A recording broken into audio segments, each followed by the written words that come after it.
Today, I'm going to have 4 seed stage startups pitch me their products and then decide which one of them to give a friends and family $25,000 check to right here on the show. This Week in Startups is brought to you by Vanta. Compliance and security shouldn't be a deal breaker for startups to win new business. Vanta makes it easy for companies to get a SOC 2 report fast. Twist listeners can get $1,000 off for a limited time at vanta.com/twist. .tech Domains has a new program called Startups.tech, where you can get your company featured on This Week in Startups. Go to startups.tech/Jason to find out how. And OpenPhone brings your team's business calls, texts, and contacts into one delightful app that works anywhere. Get 20% off your first 6 months at openphone.com/twist. All right, everybody, welcome back to This Week in Startups. We've got a special episode for you today. I'm going to have 4 seed stage startups pitch me their products and then decide which one of them to give a friends and family $25,000 check to right here on the show. So with me today is Kelly Schricker. Kelly runs the Founder University, which we do at my investment firm, Launch. What is Founder University? Well, it's a 12-week course. It occurs Monday and Thursday nights at 6 p.m. Pacific. And we have a curriculum, and we teach founders how to start a company. About half the companies who come to Founder University are not yet incorporated. They're side hustles, projects. They're in the ideation phase. Maybe they've got 2 or 3 co-founders, and they're building. Kelly, we're starting our 7th cohort. Can you believe it? I cannot, but I am so excited. Yeah. And so if people want to apply, what's the perfect stage of a company to come to Founder University, and where can they apply? If you have an idea, you're still working on the MVP, even if you have a few early customers and maybe are still feeling really new at this, those are all great stages to apply. We really focus in the program on getting through those early days. A lot of founders talk about not only the accountability and the content, but also having a community. It can be really lonely being an early stage founder and not knowing who to turn to. And in this case, you get a group of, 250-ish other companies that are all on the same stage as you. And this all occurs online and on Zoom. And so every Monday we do the curriculum, and on every Thursday, explain what we do on Thursday. Yeah, so Thursday is a continuation of whatever we cover on Monday, or if we're hearing a lot of questions from the cohort on something specifically, we'll do a special topic there. And really, it's meant to be a chance for everybody to get to co-work together, to dig in, to ask each other questions, push each other to be a little bit better.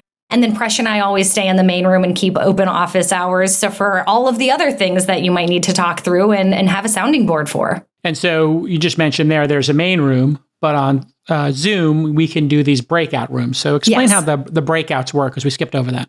Oh, yeah. So with the breakout rooms, so what we actually do is we have everybody come in. We start with small wins, which is a good way to get everybody engaged and talking. And also you can hear if somebody else landed the first Facebook customer or customer through Facebook. Explain what small wins is. Oh, okay. Perfect. Because we have a lot of nomenclature inside the company, like our own language, every company does. So explain what small wins are. Yeah. So small wins for early stage companies. Sometimes it's, hey, I fixed a bug that was really driving me nuts. Sometimes it's I launched or I got my first customer. They're really usually not that small of a win, but it's all the things that you're facing and that feel like a big milestone and you want to share. And again, it creates a really great opportunity as you share those things for other founders to say, hey, I heard you did this thing really well and I've been struggling with it, or I can't figure out how to do the Facebook ad thing. And then it creates those moments for them to either go into breakout rooms or take the conversation offline and really build that relationship fabric between other founders that, again, are in the same stage and facing a lot of the same things you are every day. Okay, so a bunch of founders come into a Zoom room. We hit the breakout rooms. You say how many people you want per breakout room. Everybody automatically or randomly gets assigned to breakout rooms. Is that correct? Yep. And then you ask them, hey, have a conversation. Is it typically 4 people, 6 people? It depends on what we're working on, but we try to keep them really small, somewhere between probably 5 and 12 per breakout room. Got it. Yeah. And then you ask, hey, go around the table. Everybody talk about their top 2 or 3 small wins for the past week. Maybe you got a new developer. Maybe you raised a $25K angel check, whatever it happens to be. It's a great icebreaker. And then people can work on other things. And, the curriculum is in modules. what are some of the most popular modules that we try to teach founders at this early stage? Which ones did they get the most value from in terms of the feedback you get? Yeah, I think a few of the big ones we hear are around how much to charge and when to charge. And one of the things that I hear a lot, maybe actually from some folks in this group, was the takeaway of, charge early and often, right? You don't want to wait too long to get that first paying customer because you waste a lot of time in between here and there. And so the earlier you can do that, the earlier you can kind of learn from those people and what they value, and then hopefully grow those customers fast. Yeah, the dark art, the alchemy of pricing. How much value does your product provide? And should it be $10 a month or $1,000 a month? You really have to drill in there. And most founders either don't charge at the early stage or they charge too little. And then they leave a lot of money on the table. And maybe they don't need to raise funding. Maybe they can charge $1,000 a month and get to 20 customers really quick. And then, hey, you don't have to dilute your cap table. You can push funding down the road. So that is a great module. And when we write these modules, they're organic. So we're constantly updating them every cohort. We do 4 cohorts a year. We'll have a couple of thousand people apply. I think last cohort, it was over 2,000 and we accepted 220 teams or something. I think this cohort, maybe we'll hit 3,000 applications and accept 300 or so companies. I know we have offers out to over 200 right now. And so if you want to apply, you just go to founder.university. Absolutely. And our next cohort kicks off the first and second week of January, but there's still time. We still have spots open. Right. So please do submit that application. We will be reading it as fast as we can and get back to you pretty quickly. And you're working over the holidays. I saw that. You got a special dispensation. I tried to shut the company down for a week and you insisted on working. All right, that's fine. But Kelly will be working and getting your applications in. I like the commitment. So let's get started here today. You've got 4 great companies for me. They're going to pitch me for 3 minutes each or 2 minutes each? 2 minutes each. 2 minutes. I'm going to take notes. I'll be off camera, and we're just going to have the founder's pitch for 2 minutes, and then you will interrupt them at the end of the 2 minutes and say, okay, time's up. Correct. Founders will keep going. All right, let's get started. All right. First up, we're going to have GolfGolf. Hey, Jason, it's A with GolfGolf, and we're putting a personal sports coach in your pocket. Meet Brian, a GolfGolf customer. Brian sucks too much at golf that he's too embarrassed to even show up at the course. He's like one of the 15 million range-bound only players in the U.S. and one of 3 million new golfers in the U.S. every year. Luckily, Brian hears about GolfGolf. Within a couple weeks, he's comfortable enough to actually go to the course with his buddies. Let's check out one of the products that Brian used. Brian's going to simply upload a photo of his driver stance, and the AI is going to instantly tell him how he can improve his stance and swing more like the pros. It'll even roast him if he sucks. This product has been a success. We've had over 1,000 users for the free version and 28 paid customers for the full report, resulting in $950 in sales. As we zoom out, our primary business model is B2C with bottoms-up B2B packages for country clubs and APIs for driving ranges. Ultimately, the main way we're going to reach the consumer is through our subscription app. Let's take a look at the design. Our UX is going to be the market leader. Unlike our competitors who offer mere tools, we take golfers on a journey with personalized goal-oriented programming that actually rewards them for getting better. This includes custom lessons and LLM feedback based on the player's needs. We have a clear path to 100 million ARR on just the consumer side alone, needing around 200,000 golfers to reach that goal.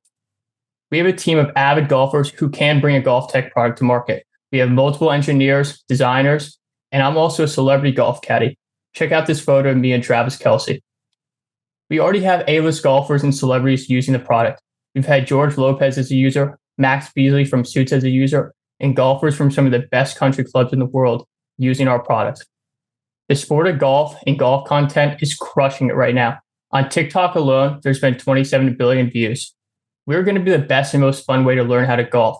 Our early products have been a success. We'll be pushing our mobile app for review in the coming weeks. And as we look to 2024, we're going to have real-time in-the-ear LLM coaching. We're going to be partnering with the 6,000 driving ranges in the US to put our technology in every stall.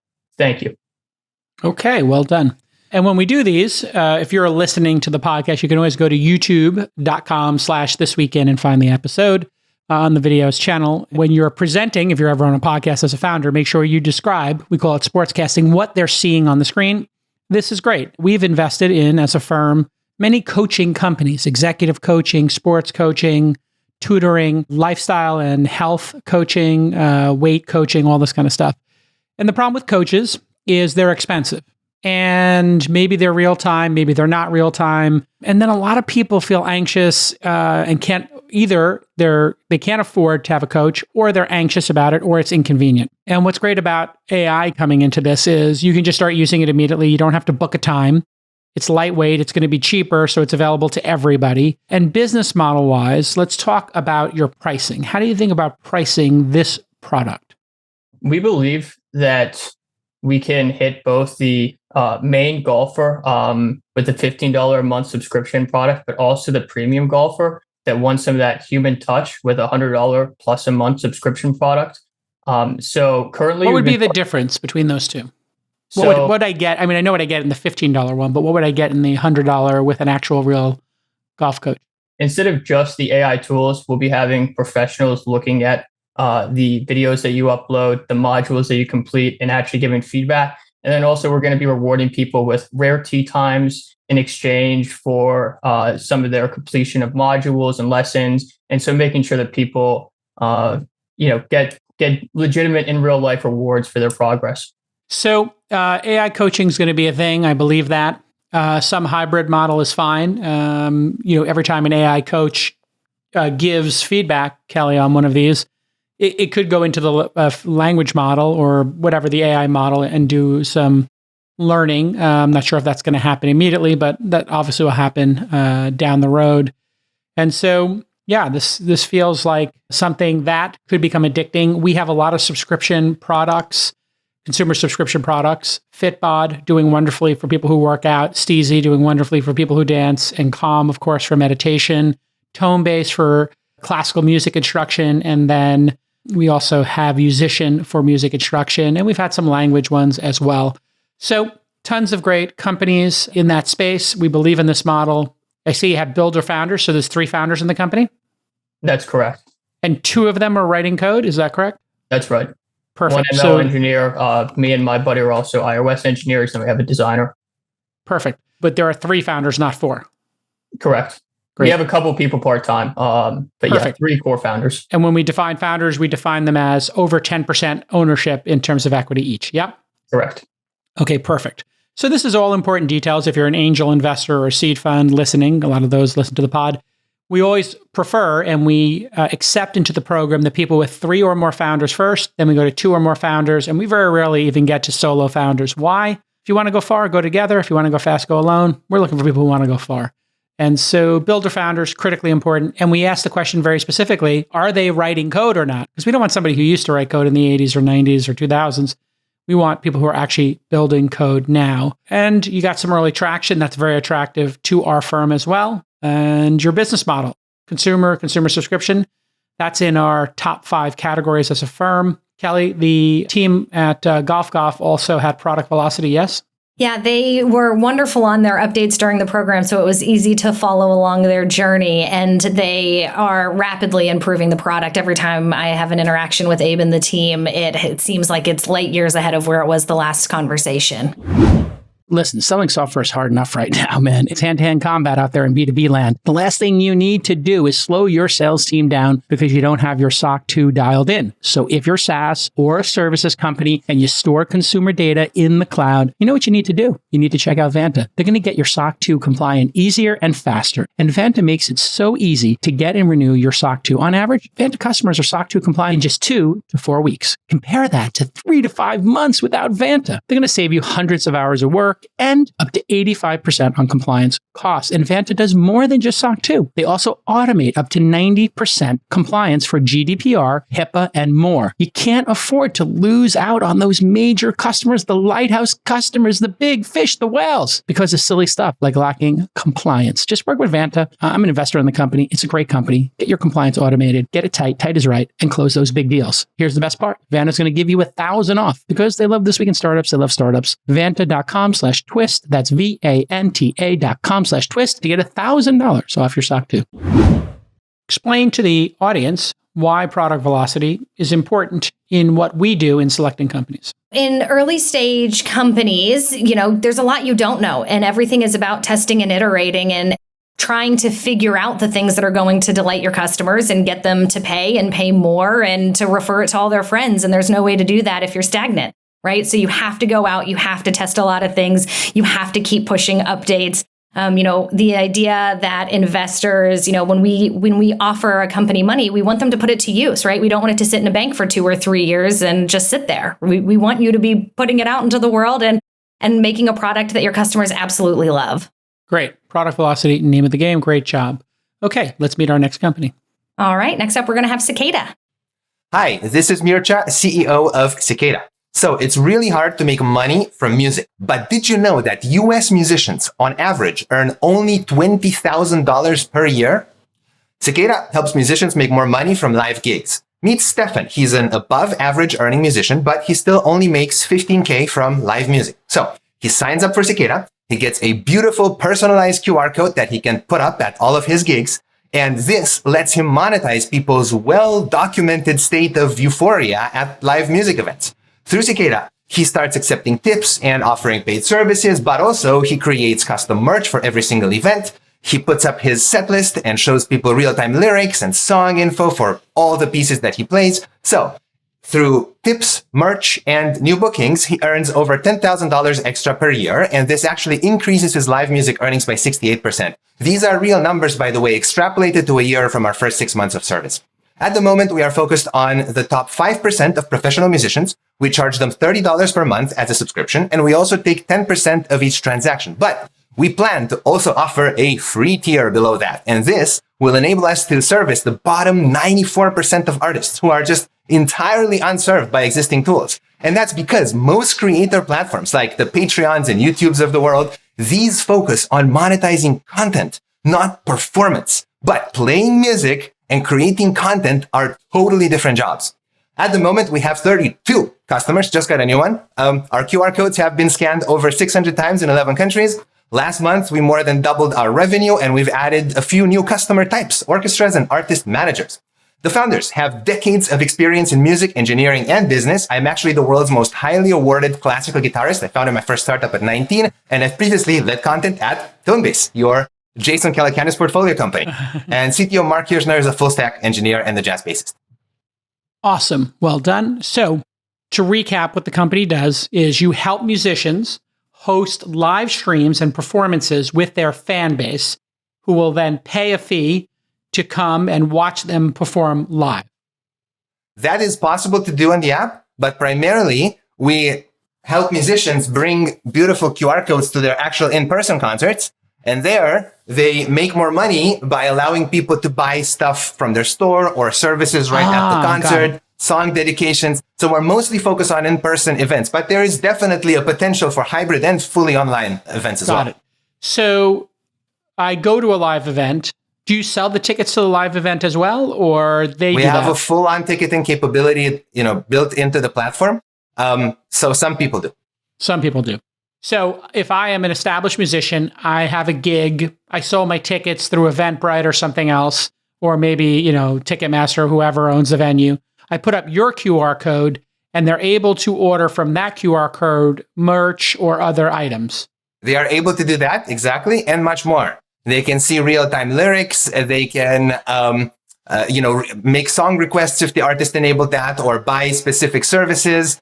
So it's both interactive media that they get to see on their phone and also financial transactions that are enabled through it. Can I pay to play a cover song? Like, could it give me this band knows 100 cover songs and like a jukebox?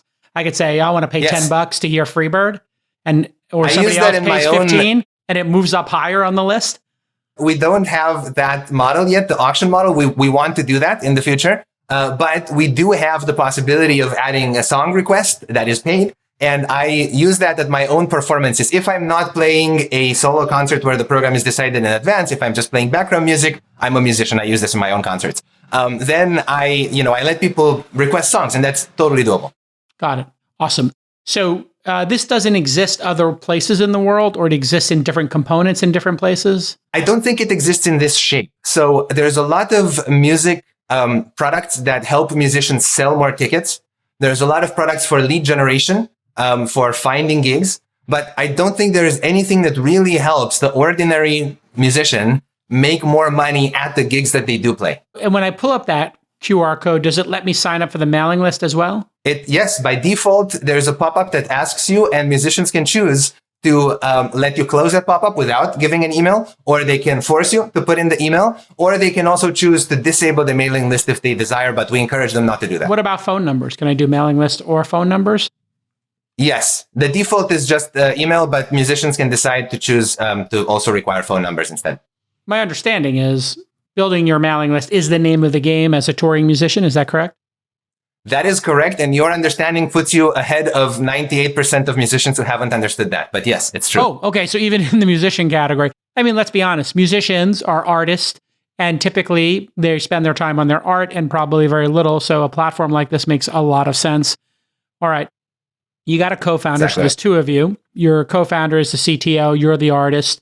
You got a little bit of traction. You got $1,000, $2,000 a month in monthly recurring revenue, I understand? A bit less than that at the moment. We did hit 1,000 in 1 month, but at the moment we're at about just over 500. But we have enabled about $1,000 in transactions and a number of gigs that I received from using the app myself that were booked by people who are delighted because they saw all these extra things about me. So all these features that you've built, is there one that's breaking out and that people can't live without? And if so, which one is it? I think at the moment it's kind of silly, but I think the shop is the main one, just a simple shop. The merch and the other stuff that people can sell. Some people sell fingerings or, PDFs or other things. And it's kind of unexpected to us because there's many shops in the world that exist already. For us, it was almost the secondary thing to build this.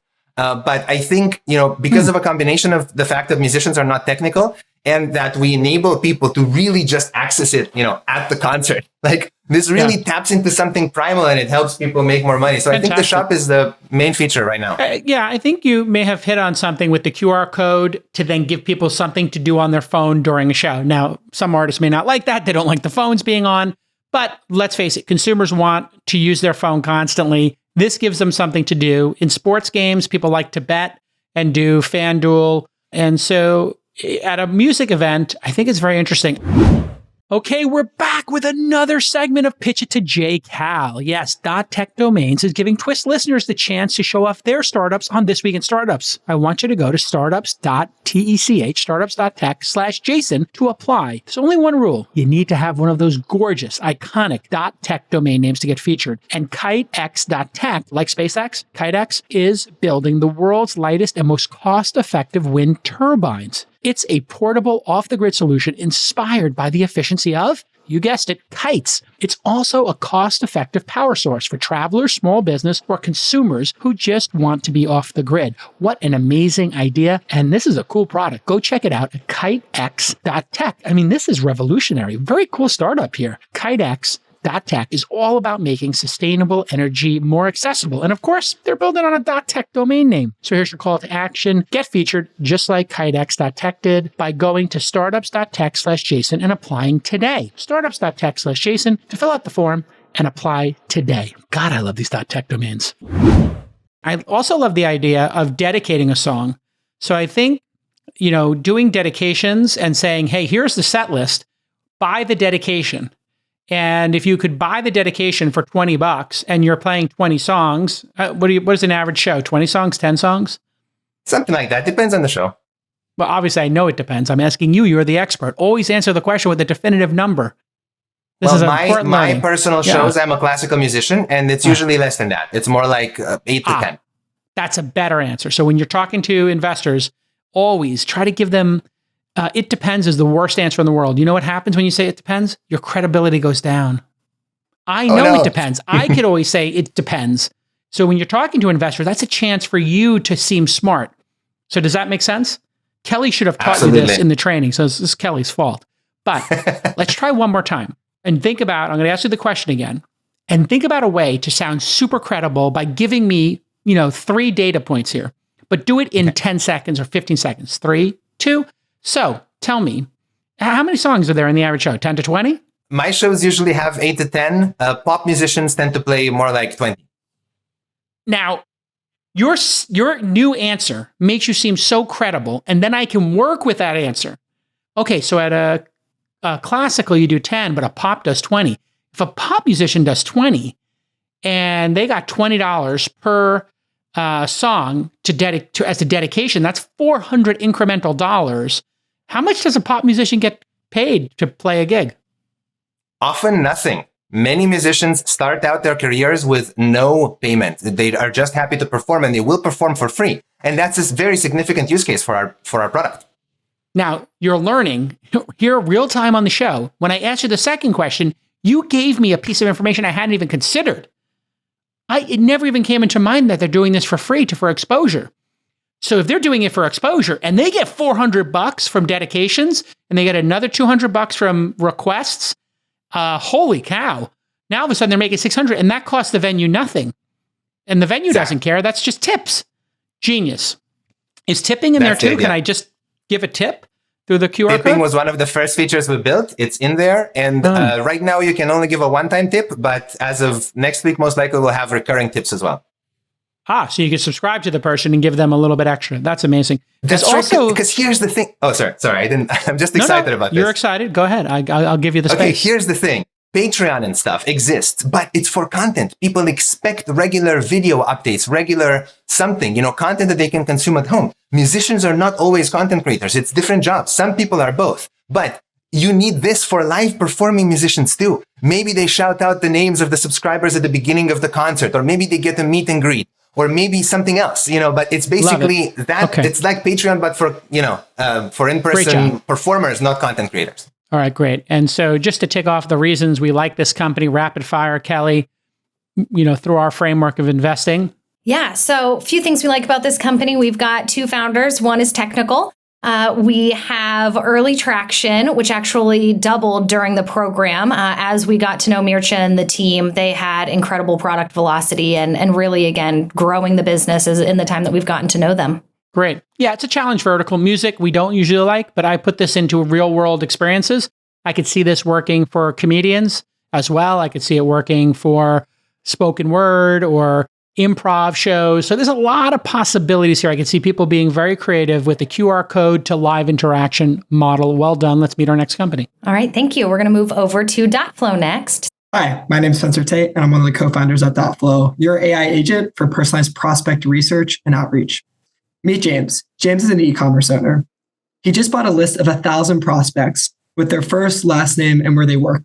He then has to go find personalized points on the internet to craft a perfect email to get the conversion. There's 26.5 million other e-commerce owners just like James. So let's see how dotflo can help James. So right off the bat, this is a little bit different of a use case. So this is how Nemeth and I are using it. So this is a list of people who are going to reach out for fundraising.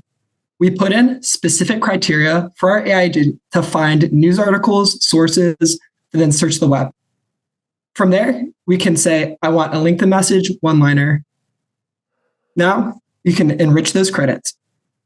So what we just did is we found sources on the internet for each one of our prospects. So instead of me looking personally for where Jason worked in this example, our agent does that for us.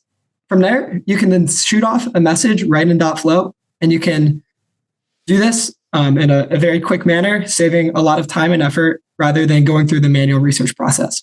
So why James loves our product? He can buy credits, or he can have the holistic package where he can have a management system where he pays $100 with 250 credits. We differentiate from our competition because we automate the research process. There's competitors that automate the outreach, but we make everything personalized. So every outbound is personalized at scale. It's a large market, and we're focused on e-commerce as we see this as an underdeveloped area. We pivoted in October during the cohort, and we already have 2 paying customers who bought credits. We have 2 people signed up for our LOI, which is our next release next week. And we have 15 businesses on board. Why take a bet on us? I'm a senior in college right now, while my co-founder, who's in this call, is a CS grad. Yep. So the product is very interesting. It's super compelling. The pitch is terrible. We got to work with you on your pitch. So I always tell you to you straight. And the reason the pitch is terrible is because you are telling us this is for e-commerce, but then you're using an example for founders and investors, and the story and the examples don't make a lot of sense. So I think the audience is going to be confused by what you're doing. But let me try to pitch your company here in real time. Hey, I'm Jason from dotflo. I'm the co-founder of the company. We take the job of prospecting for customers and we automate it using AI. Let me show you how it works. Meet Kelly. Kelly works for a SaaS company, and they're looking for chief financial officers and controllers, people who work in accounting, to sell their product to. How does she do this? She spends hours and hours a day reading news stories, searching LinkedIn, and looking on the web for people to sell her product to. So what we do in dotflo is, number one, put in the news sources she's looking for in the keywords. Two, we ask her for examples of profiles from Crunchbase, LinkedIn, AngelList, and other websites of people who have bought her product before. Then our AI goes to work and gives suggestions as to other people she could contact, and we allow her to then email them and write copy to try to set up a meeting. This saves her approximately 30 minutes per contact, and she is now finding, she's told us, contacts that she never considered. This is making her overall twice as effective at her job, and we charge $500 a month on average for her to use this product, $6,000. We compete with places like ZoomInfo. Now, I, off the top of my head, gave a much better pitch than you. So why is that? How can I do that, right? The reason is I'm not attached to all the trials and tribulations, Spencer, of your startup. You are pivoting, you're charging, you're trying different pricing, you're doing something with the tool that's different than somebody else's. And so what you've made is a Franken pitch. Like Frankenstein, you bolted a bunch of stuff together here in order to tell your story. You don't need to do that. You just want to tell the story with a perfect example of who your ideal customer is. Now, if your ideal customer is an e-commerce website, great, do that. But keep that story and flow through it. I think this is a very powerful tool. I know the space well. We have an investment in a company called LeadIQ, which helps people do prospecting. We know about ZoomInfo. I have a friend who works at a hedge fund that I think bought one of those or maybe bought that one. And so I understand there's lead gen and we have SDRs here, even on This Week in Startups and at my other company Inside, to go find prospects. So it's a great idea for a company. It's really interesting. I see that you have builder founders. There's two of you or three of you? It's two of us. Two of you, two builder founders. Do you both write code and submit code, or what are your roles? So yeah, Spencer works more on the business and go-to-market and product. I work more on the code, technology, and design. Yeah. Okay. Welcome to the program. Are you still using your personal number for business? Well, stop. It's such a common mistake that founders make, but you never have to make that mistake again because of OpenPhone. OpenPhone has rethought every single detail of what a modern business phone should look like. OpenPhone makes it super easy to get a business phone number, not only for you, but for your entire team. And here's the magic. It works through a gorgeous app that works on your phone and your desktop. I can tell you OpenPhone is amazing because all of our sales team and ops teams use it every day. Why?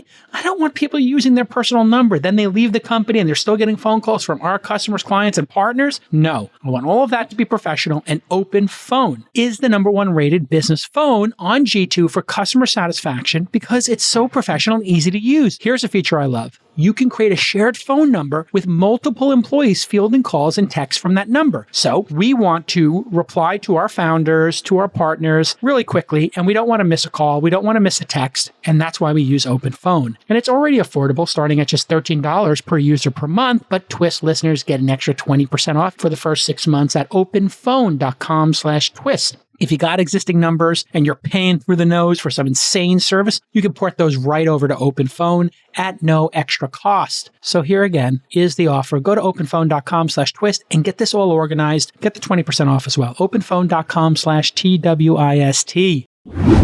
Fantastic job. Well done. And I understand, according to my sources, product velocity has been really good. So nice job. Anything to add here for this company, Kelly? Yeah, I think the big interesting takeaway for our audience is I've been really impressed with the dotflo team in the early days of testing, which goes back to the conversation we started earlier. They started with an ICP that wasn't going to be able to move fast, wasn't going to be able to have the budgets, and they learned that really quickly. They threw it to the wind and found a new customer that will pay, and now they have a few of those, and they can keep going and hopefully find a lot more of them. by dog fooding their own tool. All right, well done. And now let's meet our fourth company. Clinic Assist, come on up. Hey, Jason, my name is Shreyas, and I'm the CEO and co-founder of Clinic Assist. We help practitioners spend less time on paperwork and more in front of their patients. I'd like to meet Dr. Lee. Dr. Lee is a primary care practitioner who's overburdened by documentation. Today, he spends about 35% of his time during and after appointments on charting and related tasks, coming up to almost 20 hours a week on administrative work. That's exactly where we come in with Clinic Assist. Our platform is able to use contextual conversations to create structured medical notes in real time. Additionally, we've tailored our workflow specifically for the primary care use case and letting doctors and our practitioners get up and running with our platform within the same day through a lightweight integration. And what this means for Dr. Lee is he's able to see medical charts, create suggested billing codes, draft referral letters, and even fill out insurance forms, simplifying his workflow.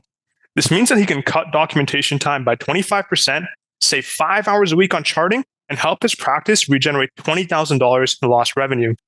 We operate on a SaaS model with a cost per practitioner of $120 per month, as well as an API pay-per-use offering of 18 cents per note capture. We have a growing market opportunity with a TAM of more than $1.7 billion and a SOM of 5,000 primary care practitioners that we're looking to capture in the next 12 to 18 months. Today, we already have more than 35 early adopters that are growing, and we have planned integrations with dotflo Health as our first telemedicine partner, as well as another 3 EHR and telemedicine companies in our pipeline. We have a clear path to $10 million in ARR over the next 2 years, starting off with our primary care beachhead and a focus on clinics in high patient volume zones. From there, we're going to expand to capture independent and small to medium-sized clinic groups, launch our API, and expand our wider offerings. This lets us partner with clinician communities, have affiliate programs with key opinion leaders, and scale forward from there. Our team comes from health sciences, engineering, and statistics, as well as a wealth of key advisors to help us take this forward. Thank you for your time. We're Clinic Assist, and look forward to any questions you might have. All right, this is clearly the future. Being able to take notes with voice, have AI transcribe it, correct it, and do it in a narrow vertical works really well because you can learn over time the names of medicine and all their acronyms, etc. So I believe this, and in fact, when you used to buy something like Dragon Dictate, they had a legal module, they had one for doctors, etc. And so this makes a lot of sense to me. Looking at the founders, I see you have 2 technical co-founders who both went to Waterloo for comp sci, yeah? And they're true co-founders. And statistics, yeah. True co-founders, they own over 10% equity. Right, each. right. Perfect. Having a very strong team. Now, this is going to be a crowded field. I had somebody on the pod who was doing this in a venture-backed company. I forgot the name of the company. Do you know that? Yeah. And so I guess... tell me about how you think about competition in the space, because everybody is going to want to make doctors faster. Doctors are going to want to talk into their phone and have the stuff transcribed and have it be really accurate and get it into the electronic health records platform. You've got a great technical team, but there's going to be a lot of competition here. Absolutely. Great question. So something we noticed earlier on was that the primary care workflow, specifically for these independent, smaller clinics, is massively underserved. There's a lot of tech being built out for larger hospitals, these bigger kind of institutions, but we've really seen that it's those walk-in clinics, those independent practices, those small to medium-sized clinic groups where they're not really getting a tailored workflow that really suits their needs. And we saw that wedge, we saw that gap, and we knew that it could be a more nuanced solution to better fit that use case. So that's where we've really tried to focus in right now and kind of differentiate ourselves and just continue to tailor some of those processing points from there. So apart from just notes, based on feedback earlier on, we saw there were some related, function sets like billing codes, insurance forms that really added those pain points. And, it was a natural kind of progression for us. So we've really tried to focus on the key use case there. Awesome. This is really well done. We like to bet on technical teams. Yeah, Kelly. And if it's a crowded space, there's always room for innovation. You can beat other competitors based on price. You can beat them based on functionality, simplicity, verticalizing this, going after very tight verticals. So it's probably the first or second inning here. So there will be a couple of players here, and hopefully you'll be one of the winners. Okay. Any feedback on our last company, Kelly, in terms of how they did in the program? Yeah. So again, a really great team. We were very impressed, although they are working in a kind of challenged vertical. The fact that they would have been able, with their experience and their own networks, to get the traction that they did during the cohort, it really stood out to us. And you've heard Kelly and I talk about challenge verticals. What are the challenge verticals here in the US market? Healthcare, always challenged. Education, and the music industry. These are three highly challenged industries. Why are they challenged? In the music industry, it's because there are a small number of rights holders who don't play nice with technology companies and startup companies. You can see that with Spotify, the only really at-scale music startup company that survived. And even then, people really wonder, like, how much of a business can Spotify have if they have to keep renegotiating with, these music labels. Then you look at healthcare and education. Why do people worry about those? They tend to be very slow in adopting technologies. Their sales cycles are incredibly long. And there's a lot of liability and regulation in those industries. So also really hard to get going in them. Now, if you do figure it out, the great news is, like Spotify, hey, if you can get escape velocity, now the music industry has to deal with Spotify. If you're in healthcare and you become the electronic records of choice, great. If you are in education and you get some sort of franchise in there, there's a bunch of different education management systems out there that have lock-in.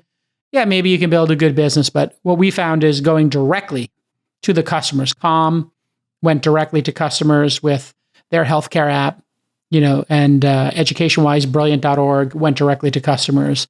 And so those things you can route around the slog. So 4 great companies. We had GolfGolf, which I loved. Yes, AI, great coaching. I think AI unlocks a lot of these challenges with coaching. I do like the fact that you could have a professional help. Not a bad idea. Cicada, great idea. Feels like an outlier, like a weird thing, right? And we like outliers or product outliers. This feels like that to me. It's quixotic. It's weird. Etsy was really weird. Airbnb was really weird. Patreon was weird. So you get these like weird moments. But if you help people make money, Kelly, and you help them build a business like Etsy, like eBay, Airbnb, or other odd companies, Patreon, you could build a serious business. And sometimes they work, sometimes they don't. But we do like product outliers. dotflo, this was the worst pitch and maybe the best business in my mind, because finding leads, nurturing leads, like, people will pay for that. Why will they pay for it? Very simple, Kelly. When you have a piece of software, if you can help the sales team make more money, you say, well, how much does it cost per year? And, oh, it's going to cost $5,000 per salesperson. Okay, what's our average sale price? Okay, our average SaaS product sale is $20,000 per year. Okay, so if 1 in 4 of our salespeople, and we have 8 of them, if we sell 2 new clients a year across the 8 salespeople with this tool, it pays for itself. And the third one is, accretive. Awesome. So you can get the ROI really, really quickly on something like that. And Clinic Assist, man, you got to love, a team with a bunch of Waterloo Comp Sci folks. That's fantastic. So put these 4 together, really hard to pick a winner. If you were to take me through the 4, take me through which 2 you think would have the greatest return for our LPs and why. All right, so I will go number 2 first, which is dotflo for all the reasons you just mentioned. I love anything in the sales tool world, because if it makes salespeople sell better, faster, easier, people are going to pay for it. My number 1 is definitely GolfGolf for this group. The reason here, I know we didn't go through it much today, but the bottom-up TAM here makes a lot of sense. With 0.1% of the market, they don't have to have a ton of, the folks that are out there golfing. It doesn't have to be, the best golfers in the world. It can be really anybody that's in that space. And so I really love the bottom up TAM here, and that's what sold me on GolfGolf. Awesome. Okay, so just to make this easier, I got to give the $25K to somebody, and but I've got the ability to do all 4, so let's just give $25K to all 4, and we'll see what happens. So congratulations to everybody. You each got a $25K check. I'm now your friends and family check. And let's see if we can get to the next level. If you are a seed investor, you run an accelerator, if you like any of these companies, just contact them. And, early stage investing is a team sport. So to any of my friends who run seed funds or accelerators, go ahead and meet them. Ask Kelly for an introduction. She's Kelly@launch.co. And I'm Jason@launch.co. You can email us anytime. And we'll see you all next time on This Week in Startups.